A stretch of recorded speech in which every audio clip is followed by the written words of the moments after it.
Okay, today we have the Perryton cross country here team. Oh, okay. Sorry. All right. First of all, I'll call this meeting back to order. Today we have the Perryton cross country here team here. Their accomplishments this year have been phenomenal. Very solid season for our girls cross country team and a state appearance. And I believe a second place finish? Third place finish at state. And from what I understand, not a senior on the team either. So a lot of good things to come, lots of excitement in the future. So we would like to present y'all with a certificate and recognize y'all for all your accomplishments this year. All right, so the first one is Paola Uribe for placing 32nd individually at the 4A Division Regional Cross Country Meet.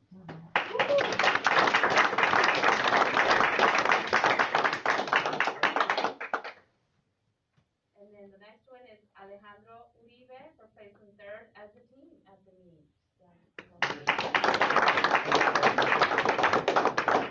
You got siblings right here. Your brother, sister. Siblings, yeah.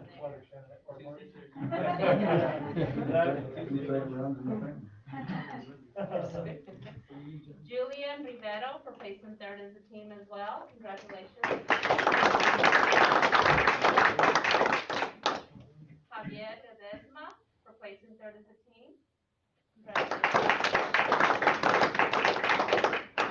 Jorge Palma for placing third as a team. Congratulations. Adrián Cericeros for placing third as a team as well. Congratulations. Eduardo Castillo for placing third as a team. Congratulations to him as well. And Jonathan Alanis, congratulations.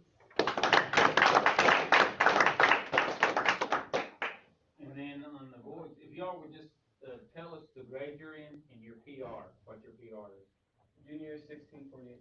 You're George Paula, junior 1648. Alejandro Uribe, sophomore, 1711. Javier Ledesma, sophomore, 1657. Julian Rivero, junior, 1621. Jonathan Alanis, junior, 1620. Adrian Ceniceros, junior, 1548. Paula Uribe, senior, 1303. Wow. Good job. Coach, we want to congratulate you. Good job. I want to say I'm disappointed too, because I think I could have got every one of those names except for the first one. Correct pronunciation. One kid might have been Adrian, but yeah. So anyway. Yeah, thank you, gentlemen. Yeah, thank you. Thank you. Congratulations again. And thanks for doing a good job representing Perryton. Candy, get candy. Man, you guys should have said Hey, they're gonna have to run it off. Just drop it.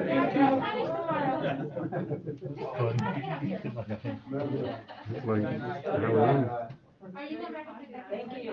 Thank you. No, we're gonna stay and then we'll get executive session.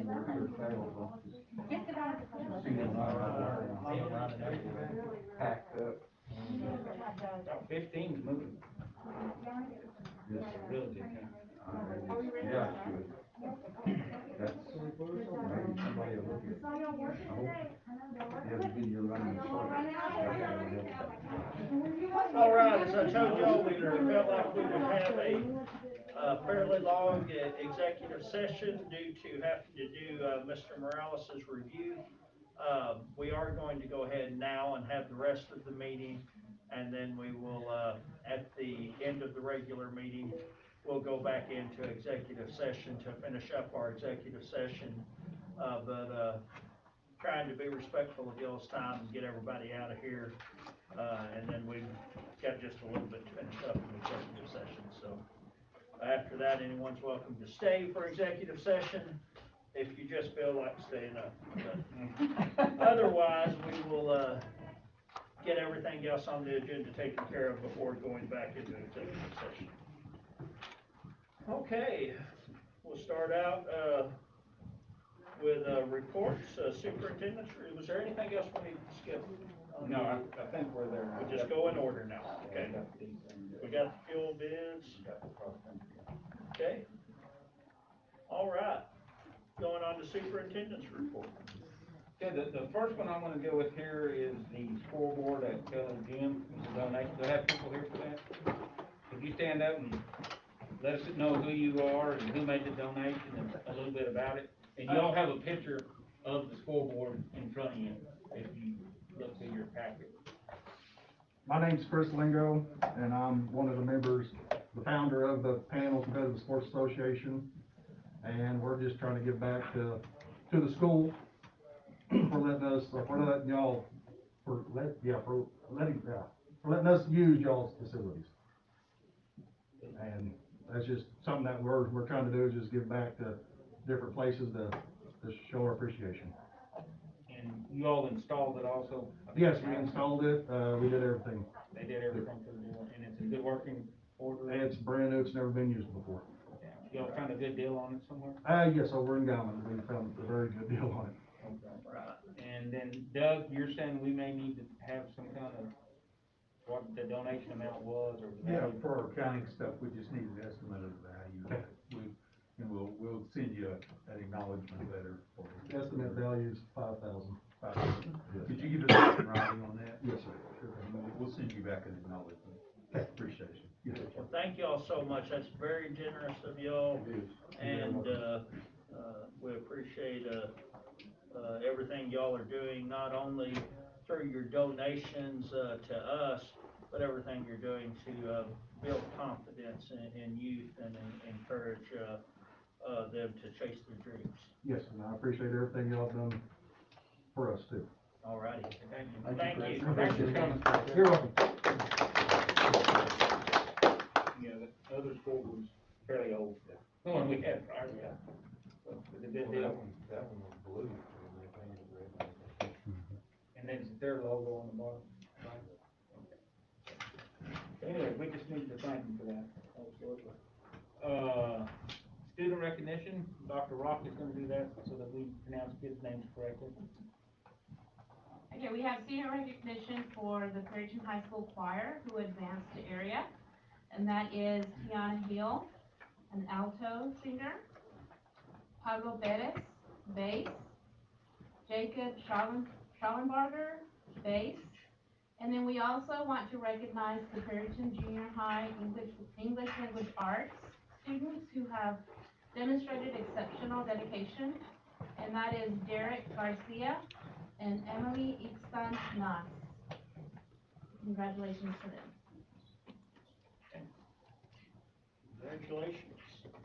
And we have some, letters of recognition right here that will be going around the room for each of those students that we just recognized. Okay, then an update on the, softball field renovation. Jim Powell and I have met with some concrete people one day, basically showed them the plans, what all was involved, all that stuff. He's still trying to get estimates on the softball field. I think he was working on the netting and the poles and all those things to get the estimates on those, so it'll be next board meeting before we can really do anything. So, we're still working on it, we just don't have it all done. And just for clarity, the bids that, Jim is attempting to receive right now are just so he can give us, an honest estimate of about what he thinks it's going to cost. And then it will still be up to the board, to approve that work and to put it up for bids, if we move forward with the project. So, basically what he's, doing is, volunteering to serve as our project manager on this project, save us some money on it. So the district will be the contractor. Yes, we will be our own general contractor if we go the route we're looking at right now. And I'm working with Fred on it to make sure that we stay right, since we're a school district. Okay. A to F accountability, the state has come through and said, we will not do A to F accountability this year. No schools or no districts will be rated A or an F. But we are still taking state assessments. Can we get some feedback on that from them to help us? Yeah, that's the beauty of it, in my opinion, is we still get to see the scores, see where we were, what we would have done, but they're not rating us. So it really gives us 2 years to improve. The thing that is probably the most important thing is, I know a lot of people are thinking, relief, we're not gonna get graded again. But I want us to stay after it really hard, so that we take advantage of this opportunity to have 2 years before we actually get graded again. I feel like it's best case scenario, because I don't think it would be fair to, score any public school in the country right now with what we've been through at the end of last year and the beginning of this year. But at the same time, it's doing us a disservice to not know where we are. So this, gives us a measuring stick to see where we are, without tagging us with a grade that's going to penalize us. So, I think it's definitely a good situation. Yeah, I think it worked out for us. Like I say, we just need to take advantage of that situation. The expansion of administration, offices for academic coaches. I think some of y'all that came to, I walked y'all around and showed you kind of what's going on. Alan and his group has done just an excellent job. We've done it very economically because we use most of our people and our supplies.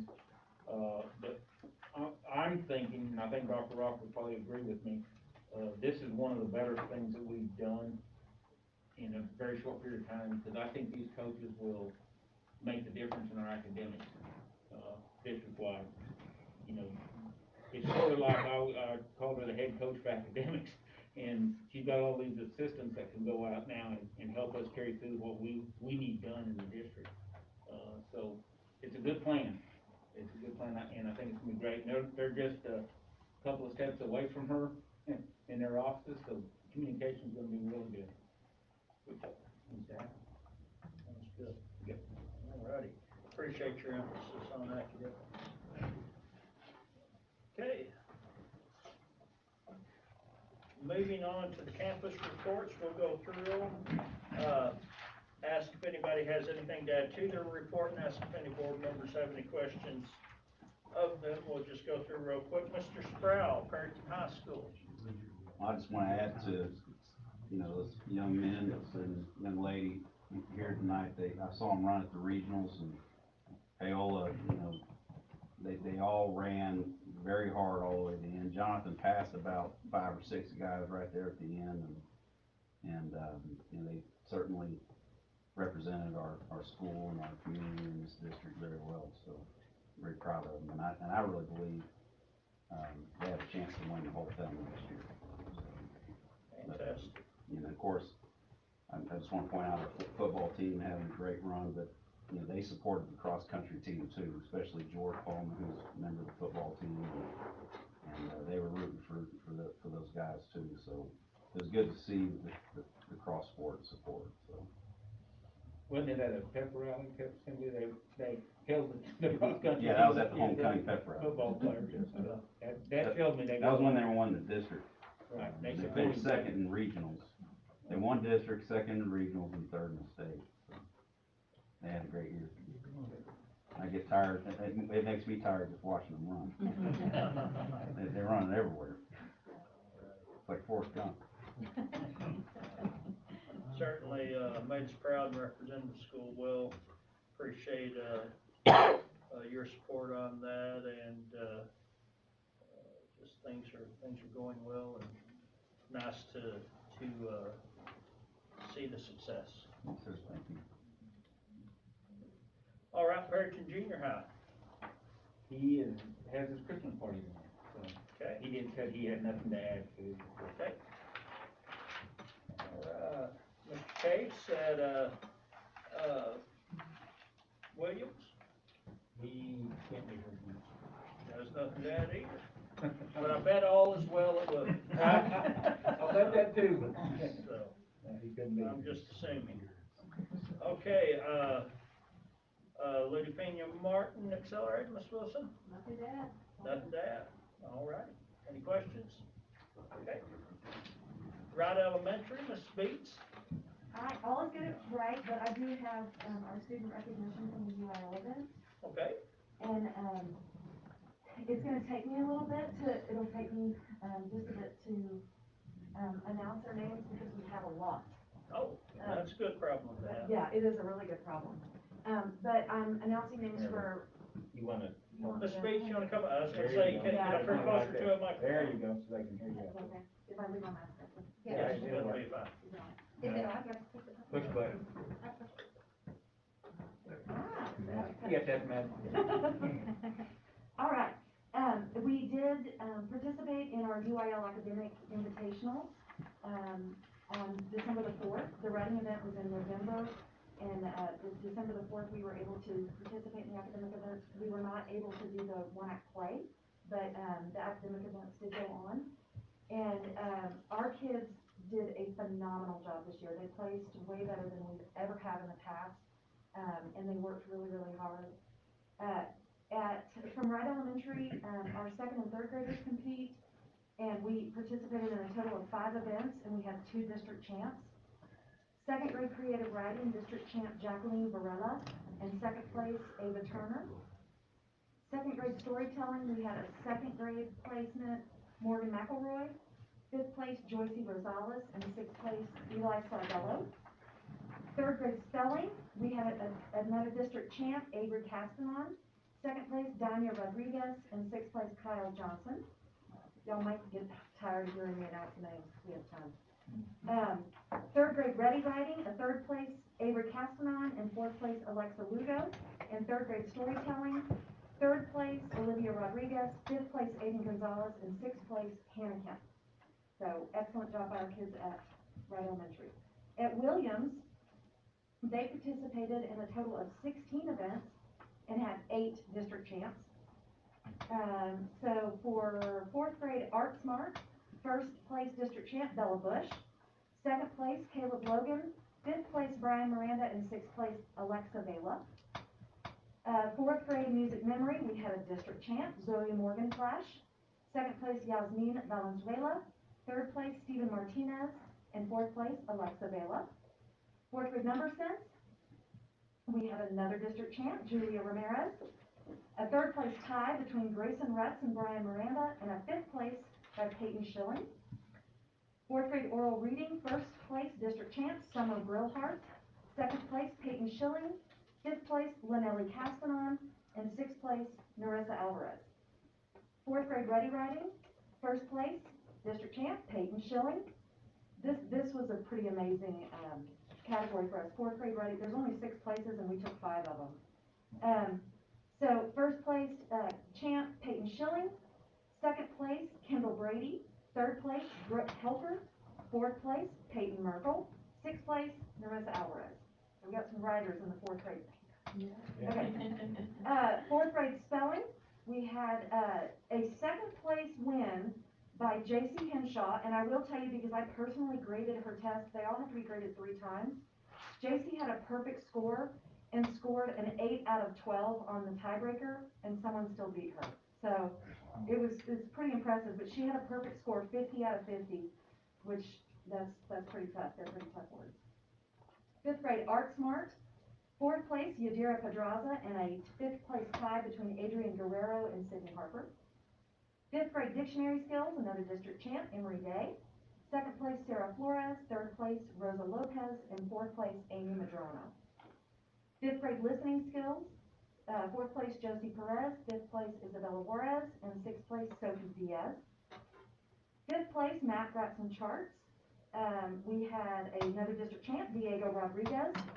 2nd place Amy Madrano, and 5th place Amariah Sanchez. 5th grade Music Memory, Jada Perez was our 6th place winner. 5th grade number sense, 2nd place to Amy Madrano, and 5th place to Angel Garcia. 5th grade oral reading, 2nd place to Jimena Monreal, 3rd place Emery Day, 5th place Evan Ruelas. And in 5th grade ready writing, we have some writers there too, another district champ, Cayman Van Alsdahl. 2nd place Luna Sanchez Keel. Fifth place, Jaslyn Cervantes, and sixth place, Abraham Gonzalez. Fifth grade social studies, second place to Angel Garcia, and third place to Emery Day. And fifth grade spelling, fourth place to Abraham Gonzalez. So, really fantastic participation there at Williams as well. We had wonderful participation, better than we ever have at the junior high. A total, and I will try to go through this as quickly as I possibly can, a total of 51 events with 29 district champions. Okay, Art Smart, first place in sixth grade to Isaac Antillion. Seventh grade, first place to Sadie Cummins, who, another perfect score on that test. And that's a handwritten test, it's not multiple choice or anything. They have to have all everything spelled correctly, capitalized and everything. She got a perfect score on that test, so way to go, Sadie. Second place, Aaliyah Hernandez, and third place, Miriam Flores. Eighth grade, another district champ, all three grades, Ruby Ramirez, and a third place tie for Uremi Flores and Alexa Hernandez. In calculator application, we did not place in sixth grade, but in seventh grade, we had a district champ, kid named Hayden Beats. Second place, Denise Rodriguez, and third place, Jackson Castanon. And in eighth grade, a district champ, Destiny Vasquez. Second place, Lindsay Valenzuela, and third place, Zoe Olvera. Chess puzzle, district champs across the board, sixth, seventh, and eighth grade.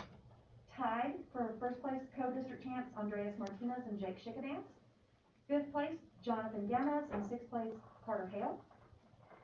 Seventh grade champ, Kat Martinez. Second place, Emmanuel Soto. Tied for third with another student from another district, Alyssa Olivas. And fifth place, Christopher Perales.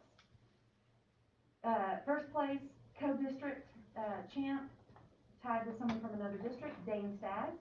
And fifth place tie, Alan Melendez and Samuel Sophia. Dictionary skills, again, district champs across the grades, 6th, 7th, and 8th. First place, Jonah Pacheco. Second place, Tana Williams. And third place, Caitlin Cummings. Seventh grade, first place, Denise Rodriguez. Tied for second, Brisa Orejo. And fourth place, Emmanuel Soto. And then eighth grade, first place district champ, Ruby Ramirez. Second place, Jackson Castanon. And third place, Bess Idle. Editorial writing we placed in the 6th and 7th grade. Second place was Jonathan Gamez in 6th grade. And 7th place district champ for Connor Coyle. Listening skills, which y'all are exhibiting right now. Great job. First place district champ, Milagros Espino. Fourth place, Caleb Hernandez. And fifth place, Ashlyn Chisholm. 7th grade district champ, Kat Martinez. Third place, Sierra Uribe. And fifth place, Addie Brown. 8th grade, we had a third place, Ira Mary Castaneda. Fourth place, Alexa Hernandez. And fifth place, Emily Ochoa. Maps, graphs, and charts. District champs in 6th and 7th grade. First place, Jake Schickadance in the 6th grade. Second place tie between Giselle Bessaril and Diamine Alvidrez. 7th grade district champ, Hayden Beats. Fourth place, Omar Villagran. And 6th place, Natalie Johnson, who competed as a 7th grader, but she's actually a 6th grader, so for her to place is pretty impressive. 8th grade, second place to Kimber Phelps. Third place, Connor Kitchens. And fourth place, Maisie McGoy. Mathematics, another district champ, kid we've heard before, Jake Schickadance, smart kid there. 2nd grade, Caleb Hernandez. And third place, Jonathan Gamez. 7th grade district champ, another name we've heard before, Ruby Ramirez. Second place, Giselle Bessaril. And third place, Denise Rodriguez. District champ in math in the 8th grade, Daniel Chavez. And tied for fourth with Jacqueline Lopez, with someone from another district. Modern oratory, we had 7th grade placement, Em Butler. She was our district champ. Great job. Number sense. First place tie, Carter Miller, this co-district champ. Fourth place, Jake Schickadance. And fifth place, Adolfo Hernandez. Second place, Daniel Chavez in 7th grade. Fourth place, Denise Rodriguez. And fifth place, Jeremiah Hernandez. 8th grade, second place, Angel Bessaril. Third place, Aaliyah Hernandez. And fifth place, Ruby Ramirez. Oral reading, 6th grade, another district champ, Juliet Meyer. And third place, Katie Butler. In the 7th grade, a district champ, Gus Hernandez. 8th grade, we had a second place winner, Lindsay Valenzuela. Fourth place, Julia Alfaro. And fifth place, Valeria Mendoza. In ready writing, we have the district champs in 7th and 8th grade. First place in the 7th grade was Jalen Appelhans. In the 8th grade was Kaden Rader Rodriguez. In second place, Lindsay Valenzuela. Fourth place, Aubrey Daughtry. All right, science, science 1 in the 7th grade, a district champ, Samuel Saucedo. Second place, Coda Detman. Third place, Stratton Shigoda. And then in science 2 for the 8th grade, the 4th place, Sabrina Nyman, and 6th place, Braden Newman. 2 more minutes. Social studies, 6th grade, 2nd place for Carter Hale, and 5th place for Katie Butler. 7th place, 2nd place for Jalen Applehans. 5th place for Omar Villagran, and 6th place for Jeremiah Hernandez. And in the 8th grade, we have the district champ in social studies, M. Butler, and 4th place, Urani Flores. And spelling. 6th grade, 3rd place winner, Caitlin Cummings. 7th grade, we had Alejandra Vieta in 2nd place, Katie Miranda in 4th place, and Katie Dominguez in 5th place. And our last event, 8th grade spelling, district champ, Ruby Ramirez. 5th place, Jacqueline Lopez, and 6th place, Jeremiah Hernandez. So, it seems like an exhausting list to read, but it's an amazing accomplishment for our kids for me to have to read that many names. Because I've done UIL for our district for 13 years, and we have never had a placement like this before. So, it was really fantastic. They've done a really, really good job. All the coaches worked really hard, so special thanks to them. And so, there we go. Do you think the other schools maybe won't want to come next year? I hope not. No, really, I mean, I hope that this will encourage our kids to continue to participate, you know, as they go into high school and moving up, because we add events to every grade level. You know, we only have a few, and we know that. So I really hope that it encourages. And it was a little different. We didn't do one large event like we normally do at Frank Phillips, with all of the schools. Kevin Britton at Community Worship Center graciously donated the use of the church for us to do our event there. And so the kids had lots of room to spread out, and they had a good day, having, you know, some time with their friends and stuff. So it was a great event. They worked really hard, and we got it done. Yeah. So how much do you think that COVID affected it?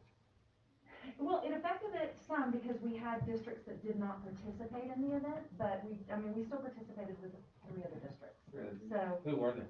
Hereford we were one of 3, Hereford and Tampa. Hereford and Tampa. So Yes, we normally have 5. So we decided we were still gonna do Yes. UIL. Some school districts decided they weren't They weren't gonna do it. because of the COVID and mixing and Yeah. all that. And at first, we were gonna try to do the event with everyone at Frank Phillips, and then just decided it would be easier to do it like this. So we got together and graded the day after the event and got it all taken care of. It's another one of those things that we may have from our kids that Yes. some people sometimes don't do. And it actually kind of worked out a little bit better this way. I mean, I think it was better for our kids. They showed better, so. I appreciate They y'all's were- effort, and I know y'all graded, and you, I have two principals on. We're really proud of them. So thank you for your time. Thank you, Mrs. Baker. Okay. Perryton Kinder, Mr. Felix, do you have anything to add? Nothing bad. Any questions for Mr. Felix? Okay. On to athletics, Coach Apperthur.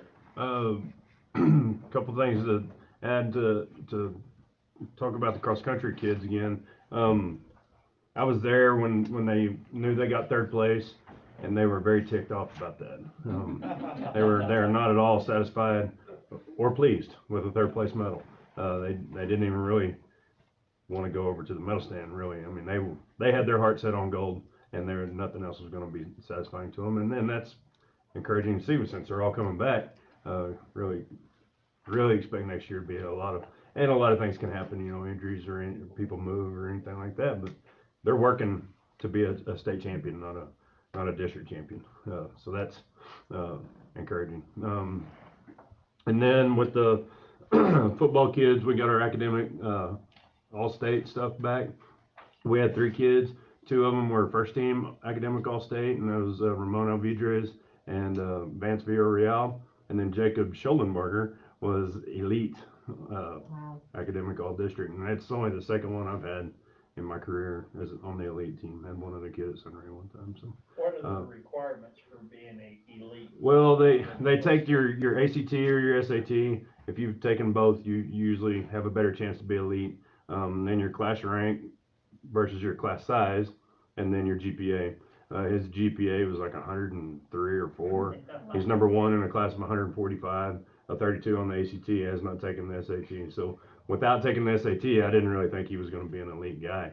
And, was very pleased when we got that news back that he was an elite. That's a tough deal to get, so. 32 on the ACT, that's about average. I mean, that's, I think that's about what I scored. yeah, I think I wrote 32 on mine, so, Jacob was one of the guys that showed up every Friday morning to open car doors for our kids. yeah, It's an amazing thing. I mean, he just showed up to be there and. he does everything. I mean, he's all world choir, I mean, he was on that list. He's does, football and track, great guy, great all-around guy. All our kids are showing that. Then I was asked to talk a little bit about the football season, and which is kind of hard to do after you're watching everybody on the state championships on TV. Really pleased, not satisfied at all, but pleased with where we ended up versus where we started. I was talking to Joe the other day at the basketball game, and he threw out a number 2 and 8, and then he kind of thing. And I said, there was a point in the season I thought 2 and 8 was going to be pretty good too. We ended up 5 and 5. I did not count the Dalhart game. We didn't even complete 3 quarters, so they counted it as a win, and I said, no, I ain't doing that. So we can settle that next year, I guess. So 5 and 5, 500 season off of something that in the middle of it didn't really feel like that was going to happen.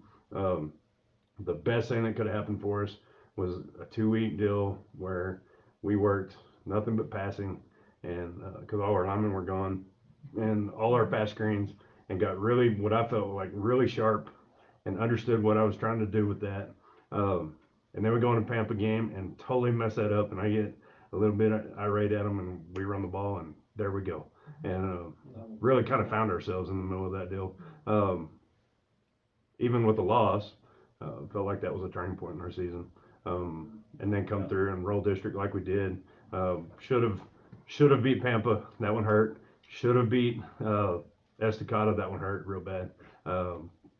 Because you don't get an opportunity to take down the reigning district champ, and we had to share the district championship with them, and I don't like sharing those things. But to come out with 2 trophies, and to get a home playoff game out of that deal, I mean, it's just a weird year all the way around, and they really put it on us and Border if we were going to be for it. And at the beginning of the whole thing, I was like, yeah, if we have a chance to have a home playoff game, great. And I don't think they really totally thought that we had a chance to do that when they down there agreed to do that, because it was way before district even started. Monahans will be a force to be reckoned with for several years because of who they got coming back, and so will we for what we have coming back. It's going to be exciting. It's going to be fun. Kids are already working hard. They're a million different directions right now. Basketball, powerlifting. If they're not in that, they're coming in after school lifting again. Some tires are about to be pulled a lot on that practice field.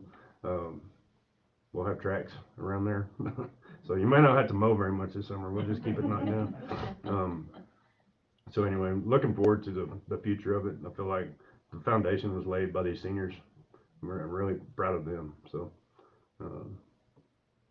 that's what I have to add. So.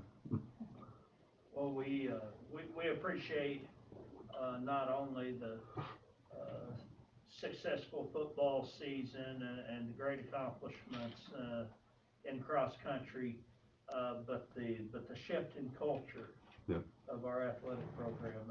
Appreciate the job you've done in a short time, and hope to continue to see success. Well, it takes more than one person, and it takes the whole ship to run it. And the school spirit thing is really neat to watch. When that changed, that was pretty cool. And I noticed it in a few football games, and then I'm seeing it in basketball games, and that's the greatest thing about it, because that's what high school athletics, and this is what they're going to remember. It's that their classmates were all around them when they were doing all that. So. And I just need to add this, it's tough with COVID-19. Yes. Coach came in, couldn't meet with his players, didn't do anything. So we were really behind in the transition. It's not so hard when you already had a coach, you have expectations and all stuff. But I thought, in a very tough situation, you did a very good job. Agreed. Thank you. Well, first meeting I had with them was on Zoom, and I didn't even know what the heck that was. What's the- Way back then. I did that take about 25 times. I look like Mr. BA's, and on the, it's like, start again, you know, I could never get it out right. It's weird when you're looking at yourself on the screen too. Well, thanks again. Okay, Mr. Clark, Communications and Safety Report. Do you have anything to add? I don't, unless you have any questions about anything in the report. Any questions for Mr. Clark? Thank you, Mr. Clark. Mr. BA, do you have a booklet? Yes. Okay, you do see the local shop local that we put on? Yeah, James, good job. It's been on me, don't read them saying that. Yeah, and then also the policy is in there also. Right. On the social media policy, do you Right. have anything as far as outside the PISD sites? I mean, do we have Facebook guidelines, we have Twitter guidelines, do we have anything like that? Yes, that's what these are, is the guidelines for our site. For our side only, yeah. Oh, are you talking about guidelines for staff or? For like an athletic Twitter page, is that what you're talking about? I think what he's- I believe he's concerned with, do we have any?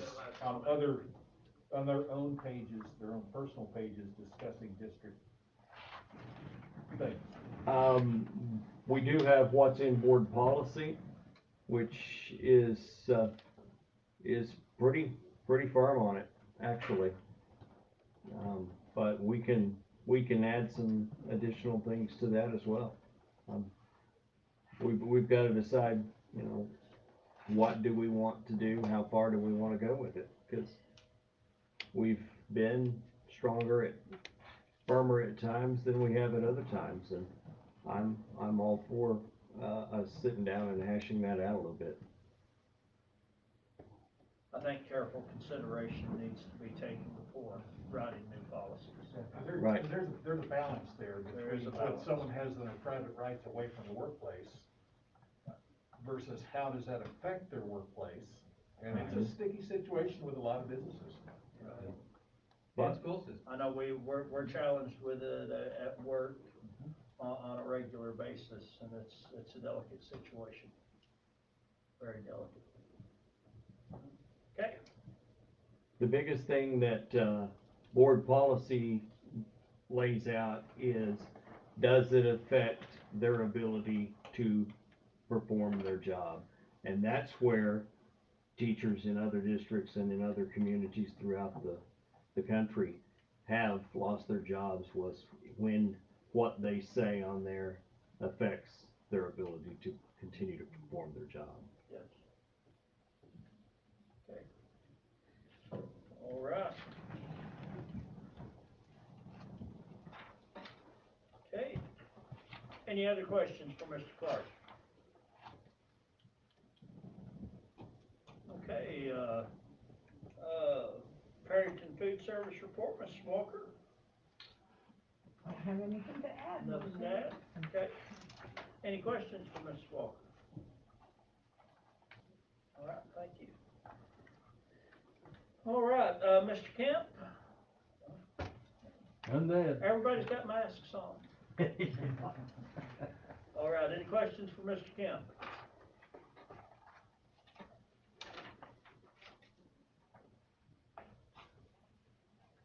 And Ranger Roundup Learning Center?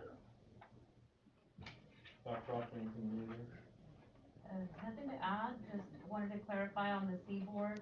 They did receive a new CEO, as of, I think, end of November. So that did stop our, agreement that we were working on to add them as a partner with Perryton ISD and the Learning Center.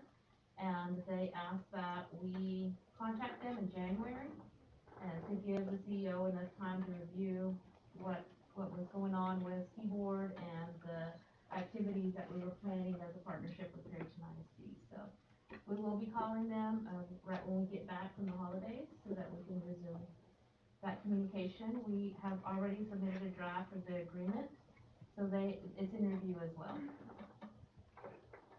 All right, thank you, Dr. Rock. And technology, I know Mr. Frogmore is not here tonight. All righty.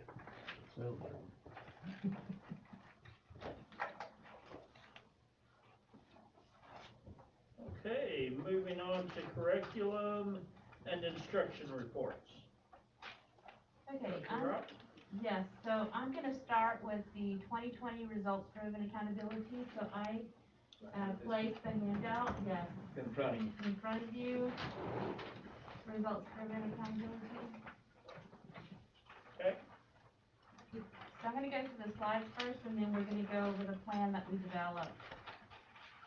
So the results-driven accountability came to us, the report was posted in October, and in December, we met on December the 2nd to review the report that we had received, and the report includes, on the second slide, bilingual education, ESL education, and an English learner indicator list. So these are all the indicators that are listed on here, and our report specifically needed us to address indicator 10, which is the English learner annual dropout rate for grades 7 through 12th grade. And this is for domain 2, the post-secondary readiness. Moving on to the next slide, OSP stands for Other Special Populations, and this is the indicator list, and you'll see we have domain 1, 2, and 3. And specifically, we as a district had to address indicator 5, which was Other Special Populations annual dropout rates for grades 7 through 12. In the special ed indicator list, which is the next slide, we specifically had to address indicator 10 in domain 3, which is disproportionate analysis. And this was for special education regular classes, having a rate that needs to be at or greater than an 80% rate for students ages 6 through 21. The other one was indicator 18, which was for special education, the total disciplinary removals for students ages 3 to 21.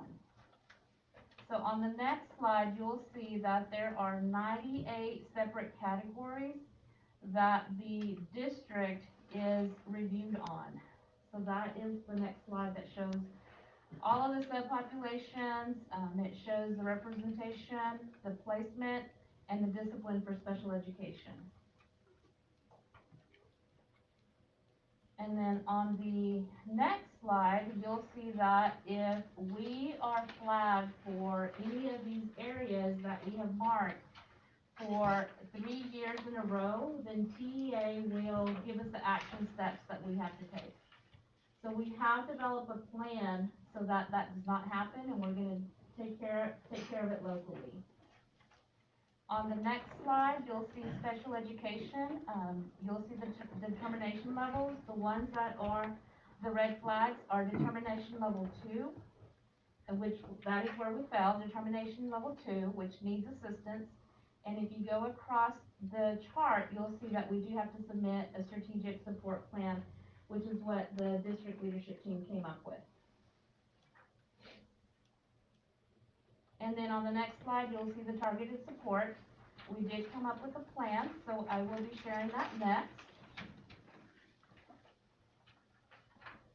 And that plan is in your board book on page 103 at the back.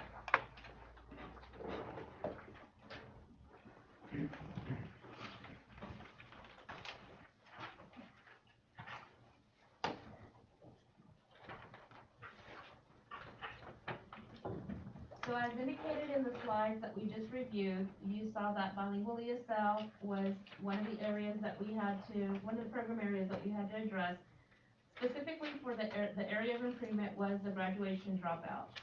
And what we discovered after reviewing the data was that Perryton ISD we identified recent immigrant students at the secondary level on the 2020 results-driven accountability report who enrolled in the district for a short period of time and then moved without enrollment into another school system. So they did withdraw from our school system, but were never enrolled anywhere else.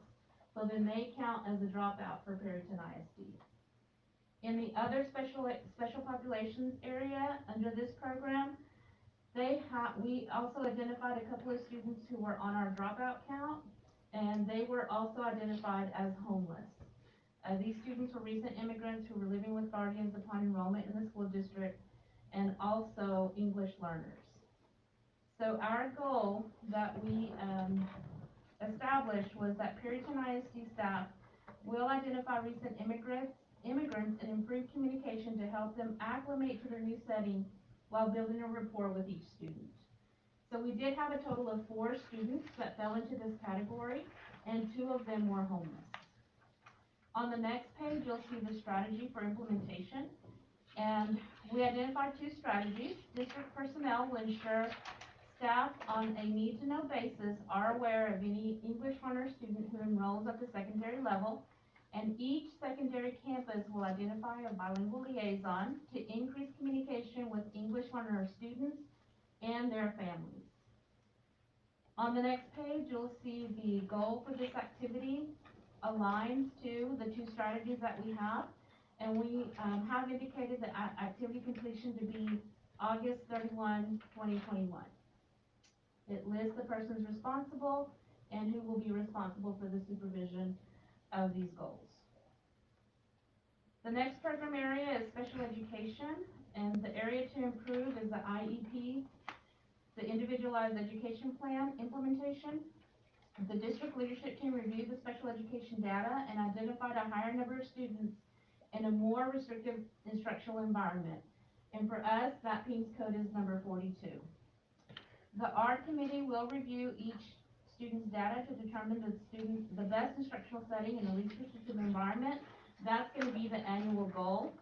And the strategies for implementation on the next page, page 106, professional development training for special education staff on progress monitoring strategies for special education students.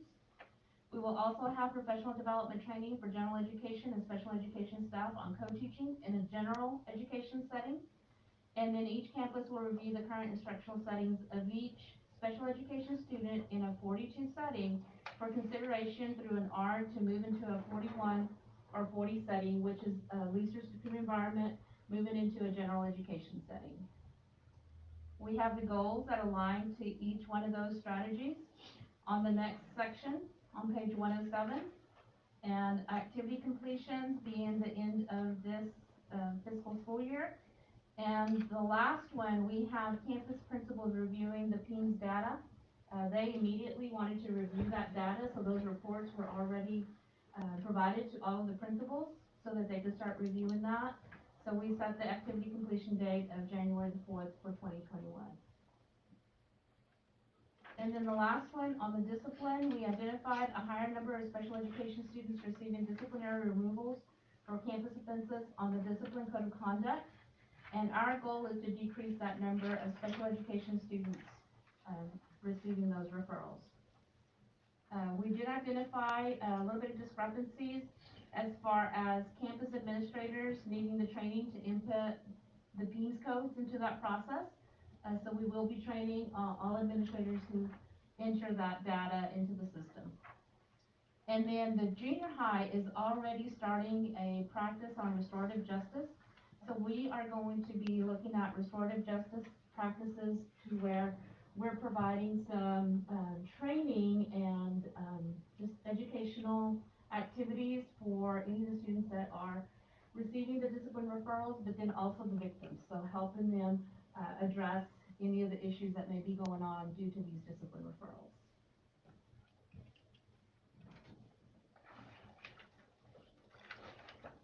So that is the report on the results-driven accountability.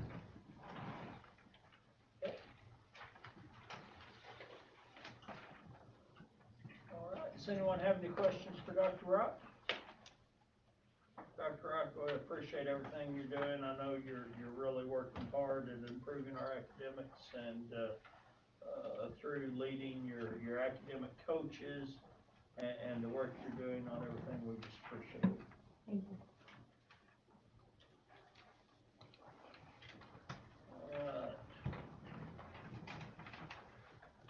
We appreciate you too, Doug. Yeah. You're There you go. CFO's report. There you go. All right. First is our disbursements report. I think in our work packet, it starts on page 17.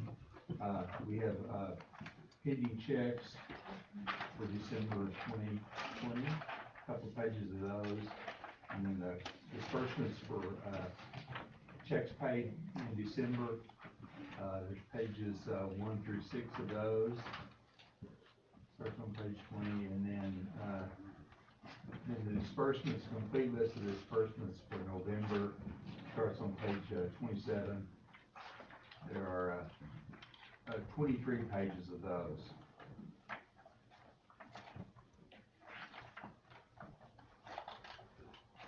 Next is our financial reports, cash position and book balance report starts on page 50. Our cash position by bank account summary there on page 51 for all our different accounts. And again, these are our end of the month reconciled balances from 261, 267 in our general fund all the way down to the daycare center. Total of 661, 611 there. Our general operating funds on page 52 are, you can see that GL balance there, 261. We have broker accounts and CDs of that date of 6,665,000. In the schedule on page 53, accompanies that, the total of 6,928,000 there for our general fund. Interest and sinking fund, 225,057 includes CDs of 174,353. On that page facing there. Cafeteria funds, 37,330. Special education funds, 202,489. Activity accounts, 388,556 includes CDs of 310,992.60. GL balance is 77,564. Ranger Roundup, 13,114.80. Capital projects funds, the CD of 81,117. The schedule attached for that. Our financial reports for these are the 3 months from starting our fiscal year September 1st through November. Our general operating funds, 199. Our revenues of 4,627,318, and expenditures of 5,896,078. Our tax collections are still sort of on the low side. I think we're going to get a surge. We've had some here the first week of there. We'll get a surge at the end of the month, and a big surge first week of January probably, and then by the end of January we'll continue to collect those. But you know, we went into we ended last year with our highest delinquent roll that we've had in a long time. Actual numbers were higher than in prior years. So it's just sort of an indication of the economic conditions out there is probably one way, but eventually most of those hopefully will be collected. So our cash, it's not impacted our cash flow at all. We've been managing that, no problems. Then our financial statement there, again, you can see on our it goes across there on the for our capital outlay number 67,699 there on our financial statement on that spreadsheet, and then the detail of that number is on page 64 there on the things that we spent capital money on so far this year. You can see that, and then the same on our general operating fund, our revenues and our expenditures by function there. You can see those. And we have not amended our budget at all yet this year. So these are our estimated revenues are still what we approved at our board meeting in August, 22,127,693. And our expenditures, they're on page 68, the same number, 22,127,693. Food service funds, revenues of 127,498, expenditures of 295,170. That's sort of a little bit misleading just because we're behind a month on our collections. We finally got our first SSA payment, second one that we got in here in December, and I think it was over $76,000. So that's going to help it, but we have all our expenses paid, and we have a lag of a little bit till we collect that revenue. So I think if we continue this process, we're not going to be digging a hole. We're going to Doing our best to dig out. we're probably making it work. Yeah. Not making. And it would have been more had we not been off that Thanksgiving break, because that figures in too on our days. Okay. And the financial statements that reflect the same numbers as the spreadsheet there knows. Our debt service fund, we just collected a little bit of taxes for September and October, 54,145. There we have no expenditures yet there. Same numbers there on the financial statement. Ranger Roundup, our revenues of 63,555, expenditures of 108,474, and you see the revenue detail there. And I've included the backup for the revenue and expenditures like we've done in the past. On page 77 is a detail of our revenues collected there, and 79 is the detail of our expenses. Of course, like anything, the bulk of the expenses are salaries and occupancy costs, our rent, utilities, those kind of things. And you see those.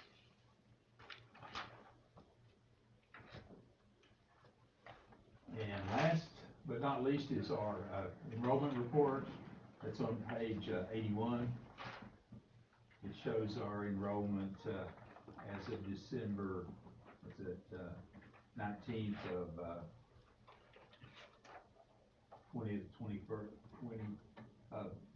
2098 compared to 2197 a year ago. Is that reading that right? What was our budget number that we used to calculate? Was it 2050? Yes, sir. Yeah, we did a pupil projection deal that we filed with TEA. It was due last week.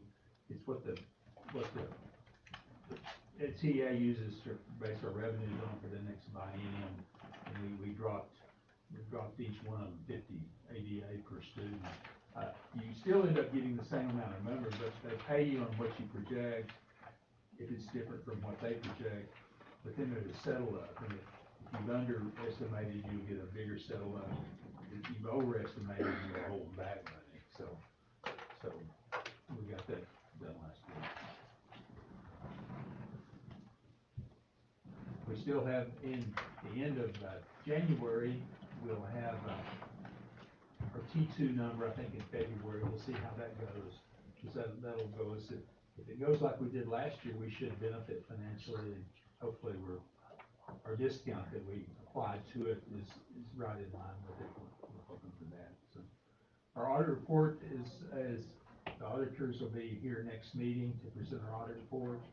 Everything's looking good. The numbers are pretty much like we printed. We did have a TEA supplemental payment in our foundation revenues when they got into adjusting some criteria of about $43,000 that they posted to last year's foundation revenue. So we approved that. That hit around December the 5th or 6th. So we approved that, and the auditors, we sent that entry to the auditors, and they worked it in. So our fund balance will actually increase about $43,000 over what we've been projecting. So which is good.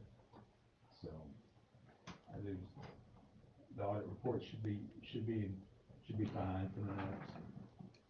Looking forward to it. Well, Doug, thank you. You're welcome. Anyone have any questions for Doug? Okay.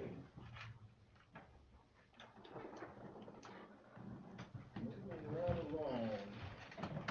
Consent agenda items. This time I'd entertain a motion to approve the minutes of the prior meeting. So moved. Second. All right, I have a motion and a second to approve the minutes of the prior meeting. Is there any further discussion on this? All in favor? All opposed? Motion carries 6-0. Okay. Diesel bid, we took care of earlier in the meeting. Okay, Mr. Morales, discussion and possible consideration on the HP3 board goals. Right, it's this sheet, Dr. Rock's gonna cover it for you. This, as she covers it, you all, if you need more time to look it over, work with it, some, don't understand it all, we don't have to, approve it tonight, but we do have to by January, by next board meeting. Okay, That's correct. So in my last board meeting, I mentioned, the process that we were gonna take, and we were gonna present the draft of the HP3 goals. So I wanted to give you a little bit more information about it today. And we do have until January, the board meeting for January 2021 to get these approved if there's revisions that need to be made. So I'm gonna go through the slides just like I did on the RDA. So this is our HB3, and sorry. So this is our HB3 presentation, and you will see that the date is from January 21st, 2020. This was a presentation that was given by Region 16, and we did not receive this until end of November. So we acted pretty quickly to get these together for you, and I just want to commend all of the campuses for helping us create these goals that we're going to present to you. The plan requirements are that we do complete and draft goals for early childhood literacy, for early childhood math, and for CCMR, which is our college career and military readiness. The plan requirements is to assign at least one district level administrator to oversee the coordination of the plan. I have been designated as that person, so it is me. Set specific quantifiable annual goals for 5 years. We're going to review at least annually, so we'll be proposing a calendar for us to monitor these goals that we have drafted for you. Post annual report on the district and campus websites, and these have to be posted, it states by the end of 2019-20, but they have extended that date to January 2021. On the next slide, you'll see the early childhood, the goals for literacy and math, and the CCMR, so that's the explanation. The next slide gives us the specific plan requirements, the targeted professional development, which has also been included in the draft of the goals that we have created for you. And I'd like to move into the early childhood goals at this time. If you will please turn to page 88 in your board book.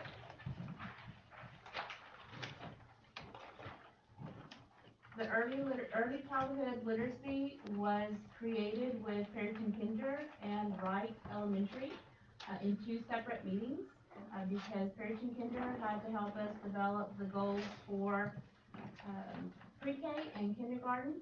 I'm sorry, we need to start on 87. Yeah. And Wright Elementary needed us to help create the goals for 1st through 3rd grade. So on this board outcome goal, we decided to do the percent of 3rd grade students that score meets. So if you recall, we have the approaches, the meets, and the masters. Meets tells us if the students are on grade level. So they decided to set this score or this percentage at 40%. We currently have it at 40%, and we would like to see it at 60% by June 2024. So it is a 5-year goal. So I wanted to explain a little bit about that. in order to be a district, we have to have the percentages of 90% at approaches, 60% at meets, and 30% at masters.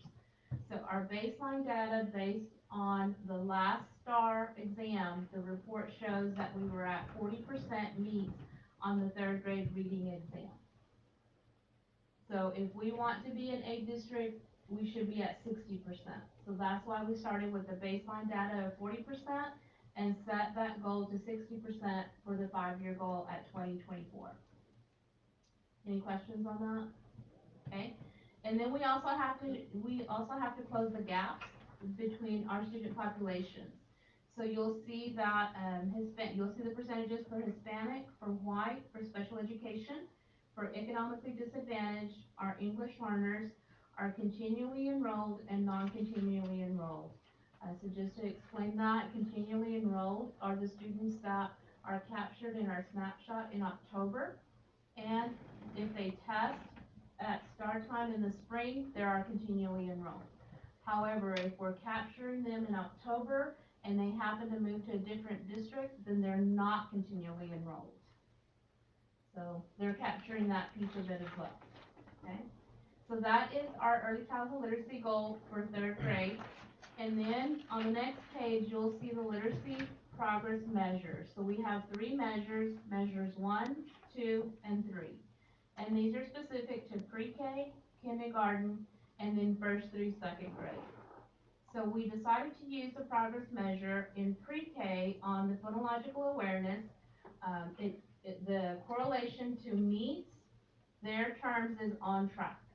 So we want to see them on track, so you'll see the percent of pre-K students that score on track on the phonological awareness for reading on the CLI circle assessment. This is what we report to TEA, will increase from 40% to 60% by June 2024. We were not able to access data from previous years, so we used the third grade data to establish this goal. And you'll see that it is the same, 40% as our baseline, and by 2024 we want to see 60%, using the correlation of the approaches 90%, meet 60%, and masters 30%. For kindergarten, we set that on track for reading on the Texas KIA assessment. The Texas KIA is a new assessment that we are using. It is actually being used across the state for the most part. It is new, and we have started the first assessment for the beginning of the year, so we don't have any previous data to use. So we use the third grade information, the percentages that they had as their baseline for now. It'll go from the 40% to the 60% within the 5 years. Then moving into measure 3, 1st through 2nd grade, we decided to use the TPRI, which is a reading assessment that assesses the foundational skills of students in 1st through 2nd grade. You'll see that these percentages are higher. So the baseline that we identified was 79%, so 79% of the students scored developed. So that's the correlation of meets as used on the STAR assessment. And we set the goal for the 5 years to be at 87%. So I do want to explain that these scores seem a little higher because it is foundational skills of the reading assessment.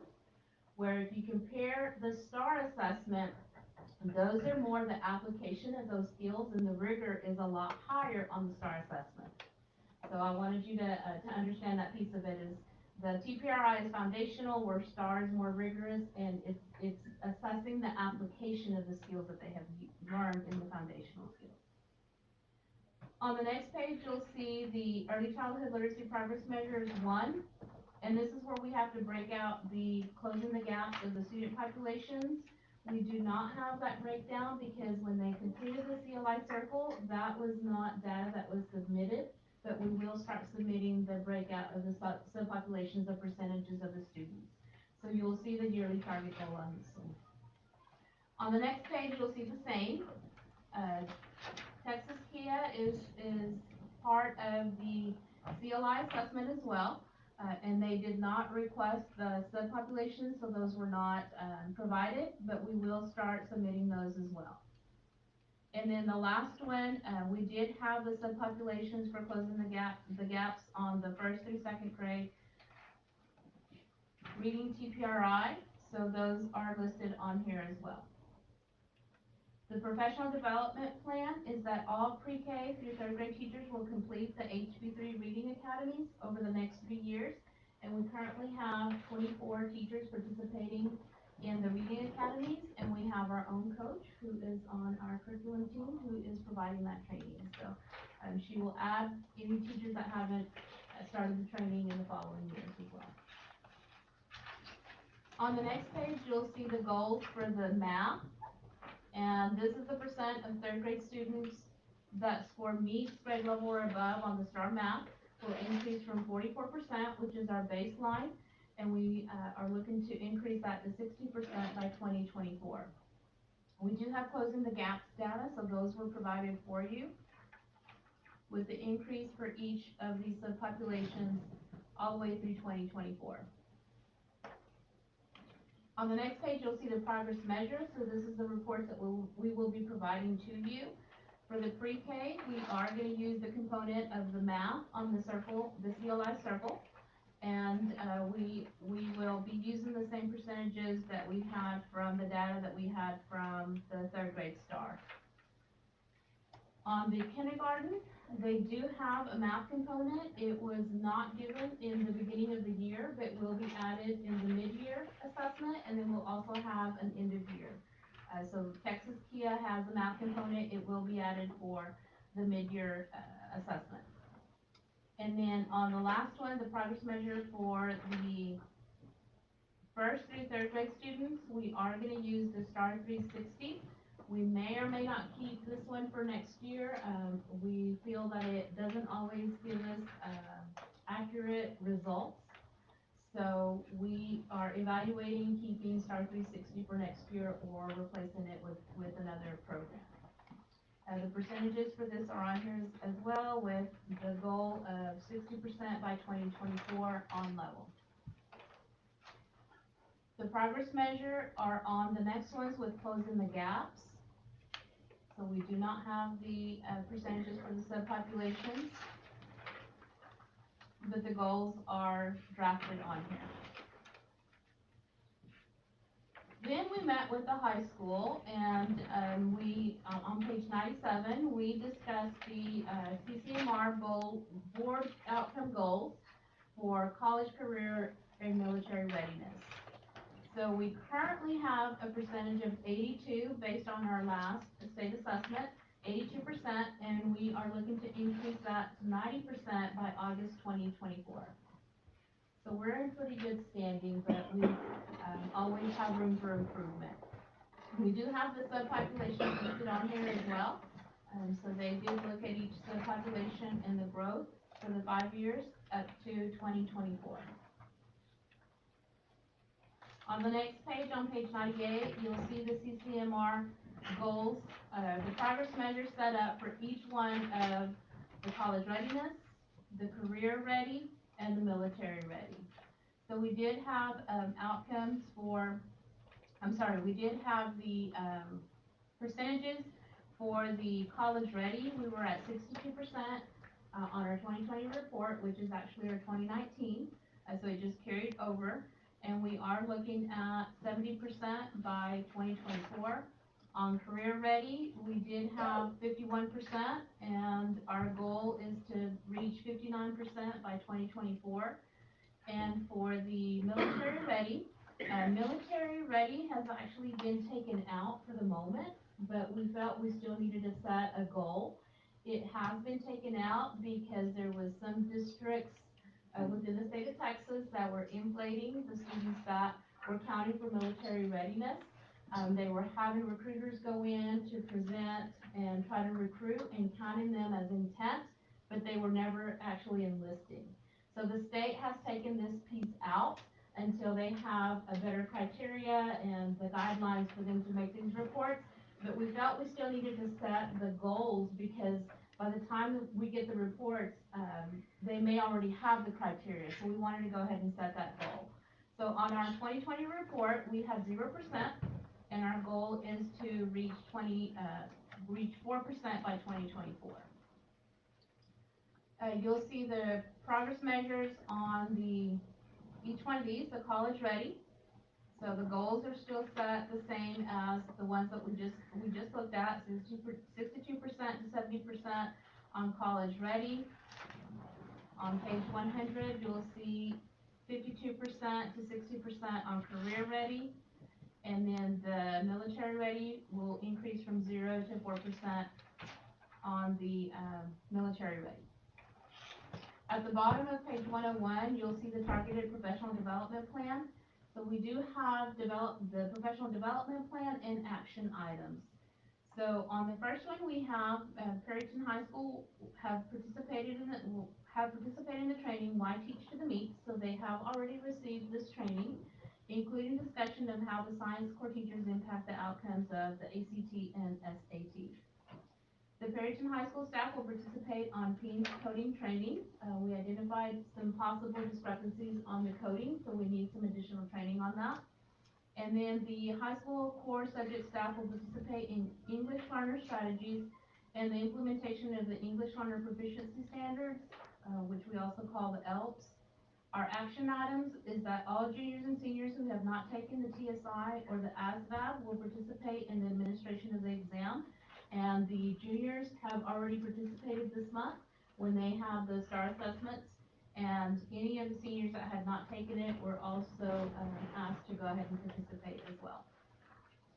The Perryton High School leadership and CTE staff will evaluate the current student courses and certification programs offered and consider adding additional options for the students.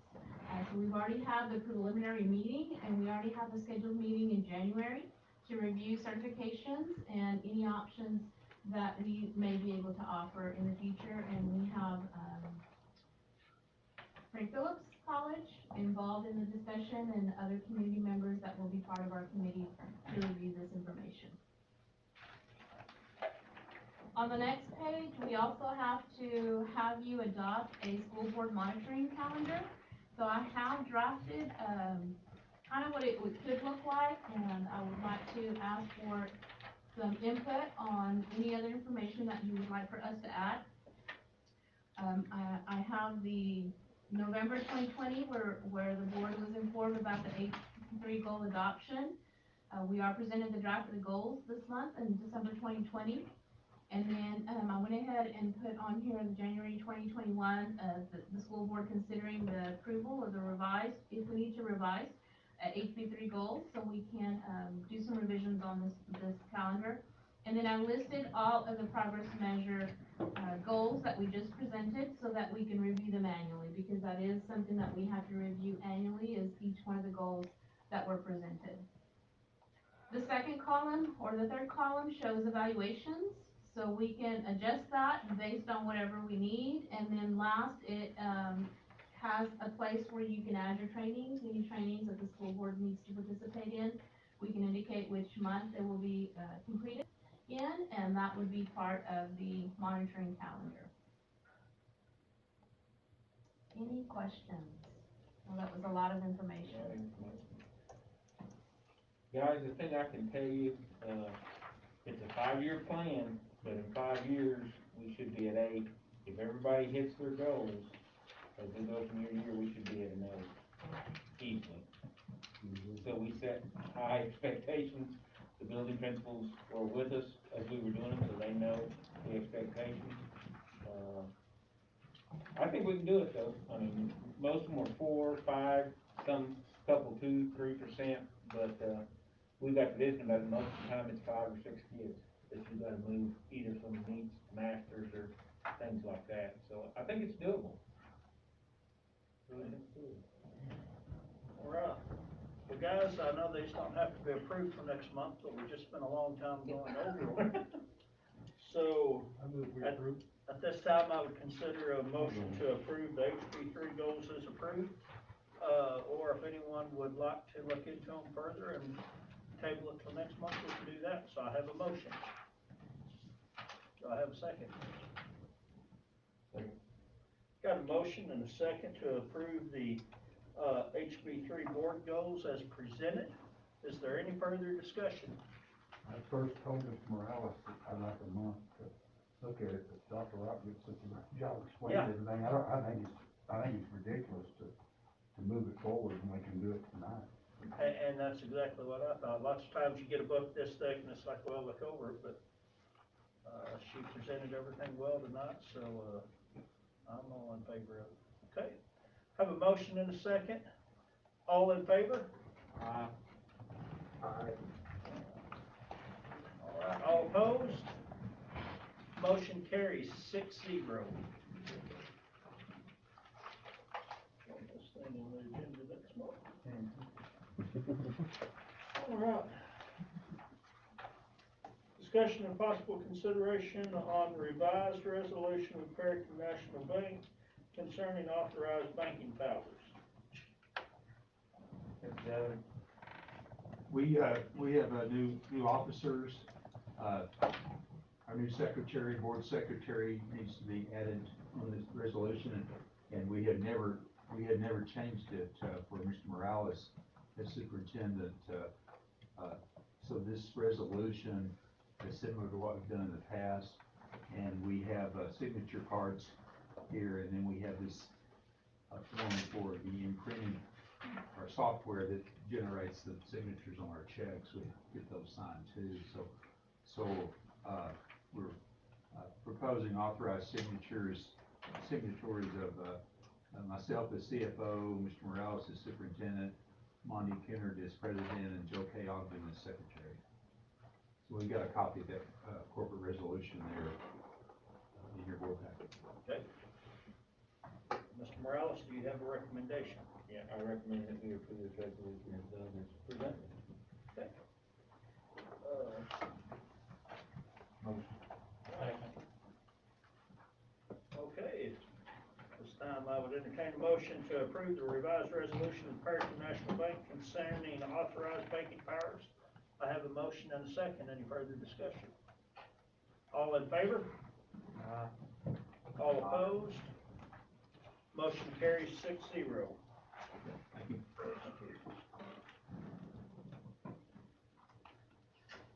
Okay, back to this one.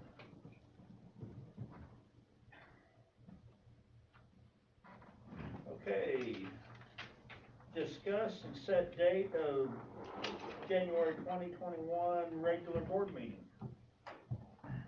So that, as we look at that month, we usually have that on the third Tuesday. We play Hereford that night away, I believe. And then, on Friday night, we played Warber away, so those two are kinda out of there. Could have a possible board meeting on the 21st, 20th, or 18th, if anybody can do that.